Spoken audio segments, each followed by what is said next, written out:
I have to be very careful the way I sit and situate myself. Okay, now I'm tucked in. You certainly have nice posture. You do. I mean, you stand by... You know, Did your mother tell you as a kid, keep your shoulders back? Well, we owned a dancing school, so dancing my whole life, then, you know, I had to work on my posture. And also, I'm the shortest girl in my family. So I think I was, even though I'm tall, I'm 5'7", but my sisters are all taller. Yeah. So I think I always felt like I had to, I didn't want to feel like the runt of the litter. It is kind of a dancer's walk you have there. Oh, thanks. How are you? Good to see you again. It's so good to see, and I guess this is kind of your St. Patrick's Day show. I mean, Yeah. I have green on, even with, I guess maybe it looks blue, though. No, it looks green. Oh, it looks green. Green. Good to see Yes. Things have been good. You went really to, somebody told me, to the Olympics. The Olympics. Oh, my gosh. Actually went to, what's Albertville. Albertville, I'm France. telling you, were you here when they did them in Los Angeles? Yes. Okay, so did you go to any events? No. Everybody's always afraid to go to these events because they think they're going to be crowded. I mean, when they did the thing in Los Angeles, my brother thought he was going to rent out his like one-bedroom apartment, you know, his one-room apartment for $5,000 for the week. I mean, people have this myth that they think it's going to be so crowded, and it isn't. It's a magical time. Everybody should go. I mean, we got to see 4 events that were incredible. What'd you see? We saw the ice dancing. 2 of the ice dancing events, the first day of figure skating, and a hockey game that the United States actually won. My favorite is the Jamaican bobsled team. I mean, the poor guys, where do they practice? I know. They go over there, and the sled was coming down sideways.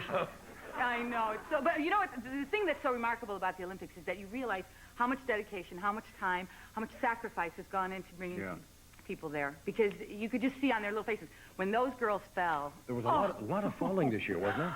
Oh, it's heartbreaking. And you know they've done those routines thousands of times, probably perfect. Yeah. And now they get out there, and in 1 second they can lose a medal or not even be in contention. Yeah. Well, you know what I think happens is when you get out there and you're so nervous, it's like as soon as you're nervous for anything, for this show, for an audition or whatever, 2 things happen. Well, 3 things happen. 1, your creativity goes, so or your whole body goes into trauma, so that all of a sudden you're very rigid. And if you have to do one of those things, forget it, you're going to fall flat. I still don't know what a triple sow-cow is. Or a double lutz. Or a what is it? No, they described or a triple axle. I don't know what they are. Yes. And here comes lovely Brian. So tell me what a triple axle. No, but right on his keys. I'll tell you something. Sitting there in the audience, we don't know what they're supposed to be doing. It was just the commentators tell you what they're missing. So then, you know, then you think something's off. But sitting there, nobody's talking. So, you know, we just... You probably saw more of the events than we did. There was a lot of up-close and personal things in this Olympics. You ever notice that?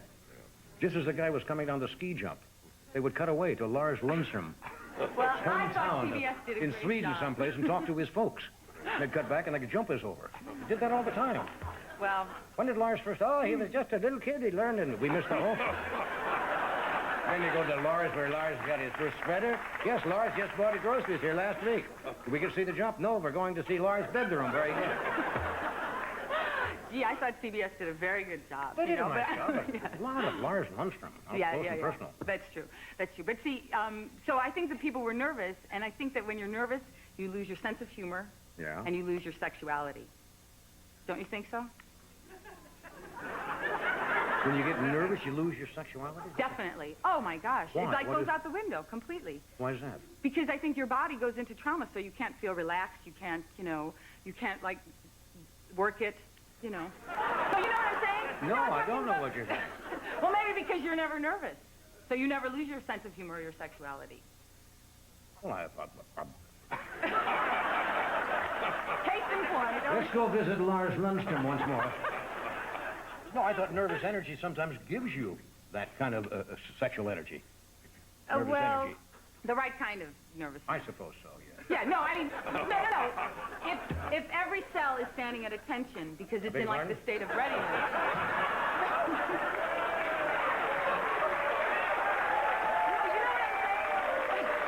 Yes, if every cell is standing at attention. If every cell is standing at attention because it's, like, in the state of readiness, then that's, like, a good kind of nervousness. Oh, yeah. No, but if you're nervous and your cells are, like, traumatized, then you can't, you know. You can't do a double cell Can't come to attention, or a triple. Here they come up with a double less.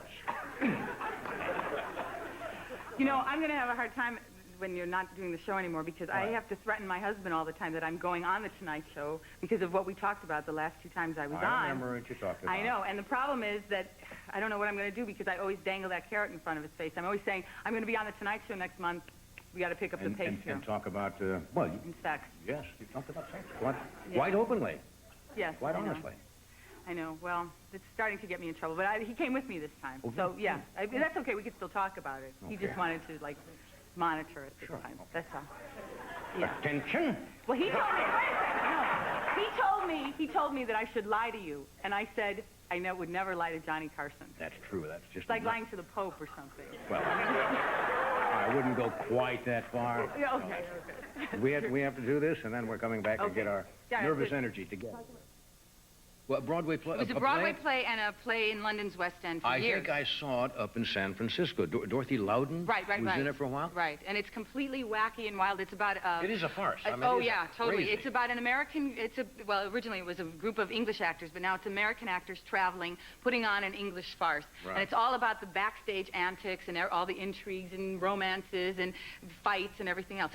It's the kind of movie that anyone who has ever been on a stage Yeah. should see. You know, if you've been on a Cub Scout show or a school assembly or whatever, it's what goes on when people put on a play. What part are you playing? I played part of Belinda, who's kind of maybe a character that I've played that's closest to myself. Right. She's kind of bossy and also has to know everything that's going on all the time Right. and knows everybody's business and isn't really a gossip, but just has a sense of things and wants to take care of everybody and sort of be like the company therapist or something. It's really The list fun. of people that's in here is amazing. Oh, it's incredible. Was it, Michael Caine, Carol Carol Burnett. John Ritter, Christopher Reeve, Denholm Elliott, Nicolette Sheridan, Julie Haggerty, Marklin Baker, directed by Peter Bogdanovich. And it's just a knockout crazy farce. It's crazy. And, I know that we have a clip, but it was very hard to find a clip because once the movie starts, you're taking in all this information Right. because you're seeing what's supposed to happen. You're seeing the play as it's supposed to be. And then all of a sudden you see what happens when it all goes wrong. Okay, but anyway. So this Let's give you a scene- little idea of the. Okay, this is a rehearsal. When the movie starts, we're having a rehearsal. It's dress rehearsal. We're all exhausted. We're opening tomorrow night, and everything is a mess. Okay, from noises off. Are you all right? I'm starting to know what God felt like when he sat out there in the darkness creating the world. And what did he feel like, Lloyd, my dear? Very pleased he'd taken his Valium.